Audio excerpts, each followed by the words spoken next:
At a marina lunch, I watched a man in a 5,000-pound suit lose polish because his hands and jaw told a cheaper story.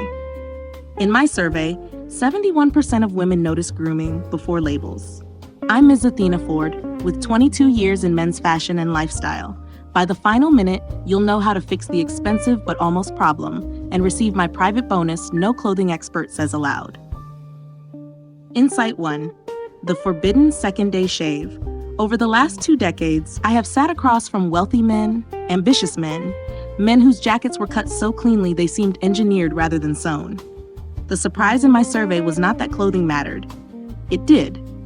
But among 186 women and 92 male clients I interviewed, the face created the first judgment in most close-range encounters. Not the watch, not the shoes, the face. The missing habit begins with shaving. Many men chase the baby smooth finish each morning, often shaving against the grain because they were taught that smooth equals polished. My data pointed in the opposite direction. In our grooming focus group, men who shaved aggressively reported more redness around the neck and jaw, and the women reviewing their photographs consistently described them as tired, irritated, or rushed. The men who looked expensive handled facial hair with restraint. They shaved with the grain at night. That timing matters. By morning, the skin had settled.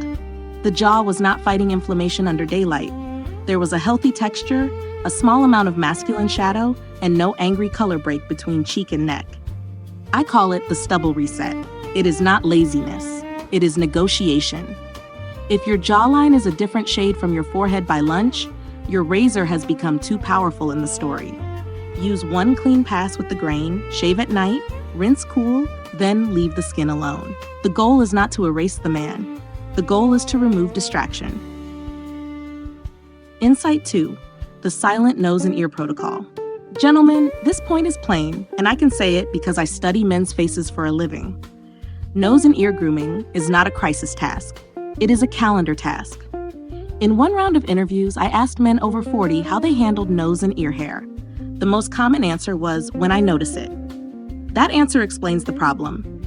By the time you notice it, a colleague at lunch, a date across a small table, or a photographer at an event has already registered the shadow. It is not dramatic.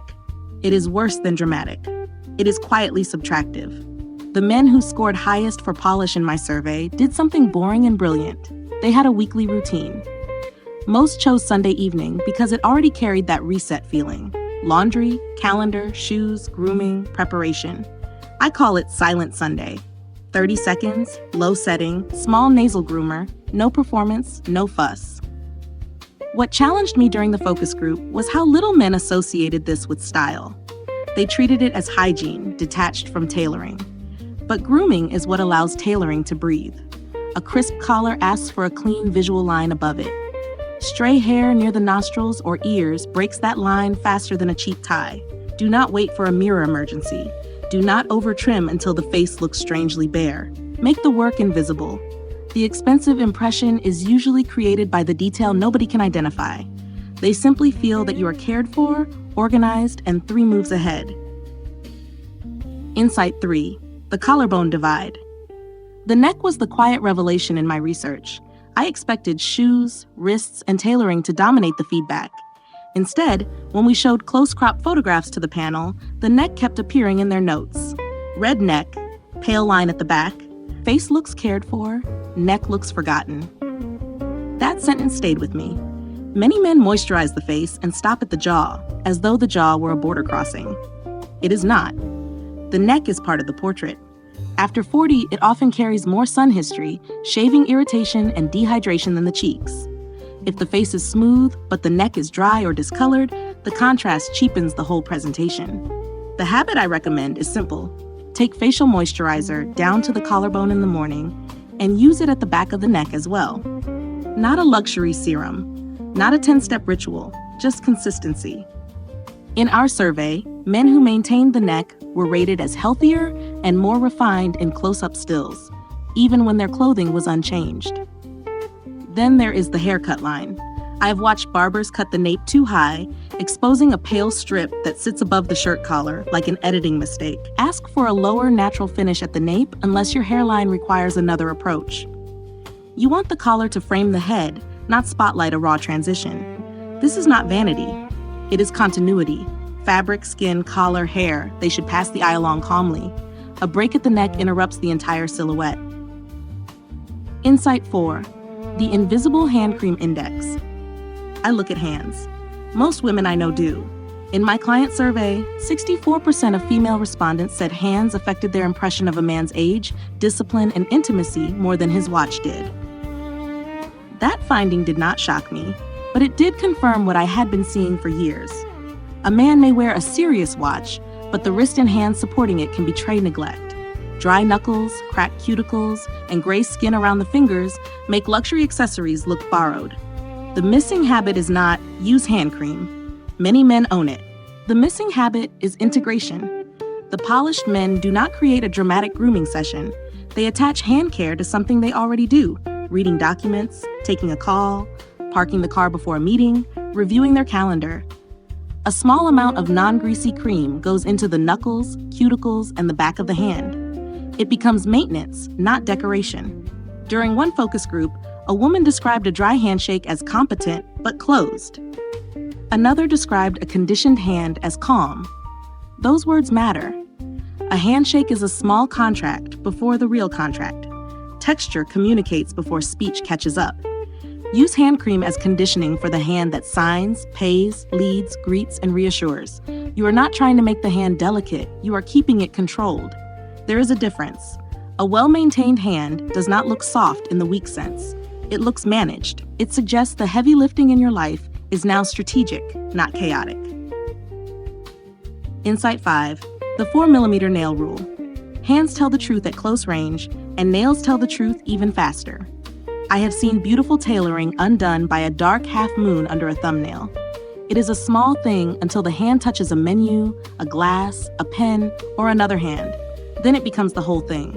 In my survey photographs, nails were one of the most polarizing details. Long nails read as neglectful. Nails cut down to the quick read as harsh, nervous, or careless. The sweet spot was a clean, filed nail with a tiny sliver of white at the tip. I call it the 4mm rule, though many men should keep it closer to 2. The principle is restraint. The men who looked expensive usually filed rather than clipped. Filing avoids the jagged edge and the sudden, bitten look that clippers can leave behind. A nail file in a desk drawer or dop kit is enough. No salon speech is required, no glossy finish, no theatrics.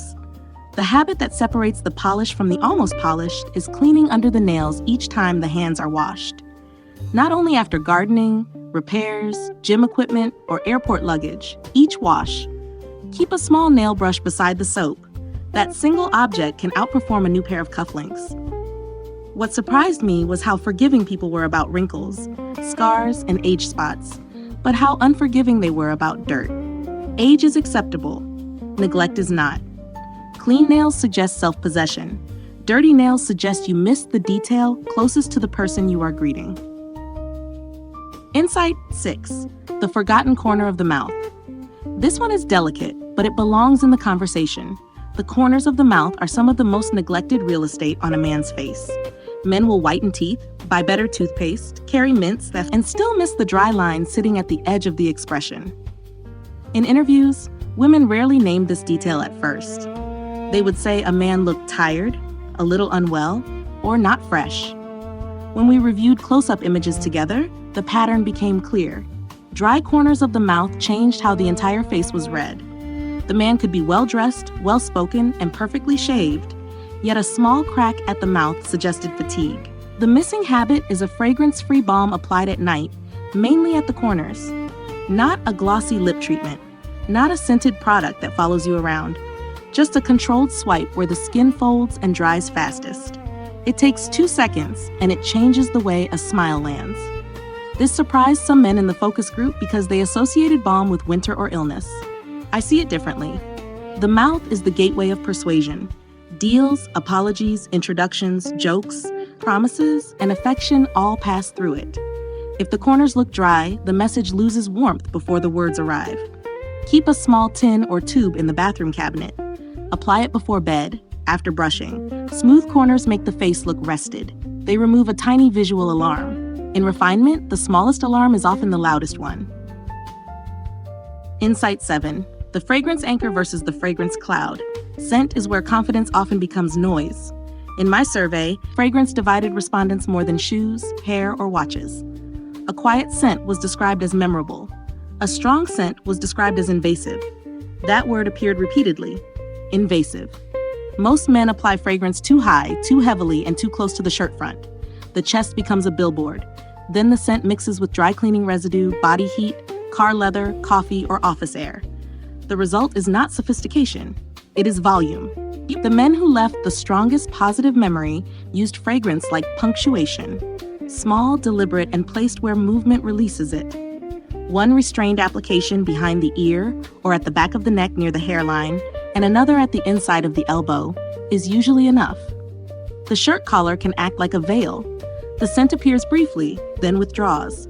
In one focus group, I asked participants to describe the best-dressed man after a silent viewing and a short greeting exercise. The highest-rated men were not the ones with the most noticeable fragrance. They were the ones whose scent appeared only during proximity. That is the anchor. It gives memory something to hold after the man has gone. Choose depth over sweetness if it suits your skin. Leather, iris, cedar, tobacco, vetiver, clean musk. Test quietly. 2 sprays can be too many in summer. 1 can be too much in a small office. The expensive effect is not smell me, it is remember me accurately. Insight 8. The 24-hour hair rule. The final habit concerns hair, and it may be the most practical of all. In my work, hair is the detail that often reveals whether a man prepared or rushed. Too much product creates shine, stiffness, and age. No product can create flyaways, collapse, and that defeated look men blame on the haircut. The men who looked most refined in my study had hair that seemed lived in, not arranged. That distinction matters. Arranged hair says the mirror won the morning. Lived-in hair says the man and the mirror reached an agreement earlier. The missing habit is timing. A pea-sized amount of matte, low-shine product worked into slightly damp hair at night can settle by morning. Natural oils soften the product. The pillow loosens the shape. By breakfast, the hair has structure without looking handled. It can move, but it does not fall apart. This challenged my own assumptions. For years, I watched men style their hair right before leaving, fighting cowlicks, water, heat, and panic. The better-looking result often came from doing less at the visible moment and more at the quiet moment. That is a theme in all 8 habits. Use less product than you think. Warm it between the palms. Touch the back and sides before the front so you do not overload the hairline. In the morning, use fingers, not a wet comb, unless your hair type demands it. You are not building a helmet. You are preparing hair that can survive a full day of human movement. So those are the 8 habits my survey, interviews, focus groups, and 22 years around men's style keep pointing back to. Shave with the grain at night, schedule nose and ear maintenance, moisturize down to the collarbone, condition your hands, file and clean your nails, protect the corners of the mouth, anchor your scent, and prepare your hair before sleep. My bonus is this: do not upgrade the wardrobe first.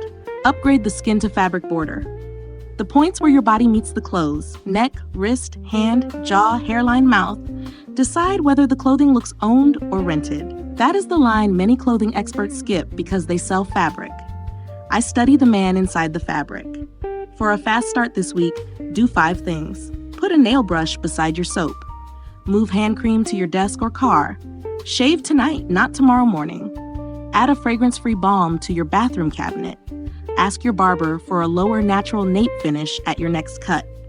The links to items recommended in our videos are on our Amazon storefront in the description. Like this video to support our growth and help YouTube show it to more men who need it. Subscribe for daily content like this and share it with someone who would benefit from watching. Thank you for watching. We have handpicked the video on your screen for you to watch next, and I will see you back tomorrow.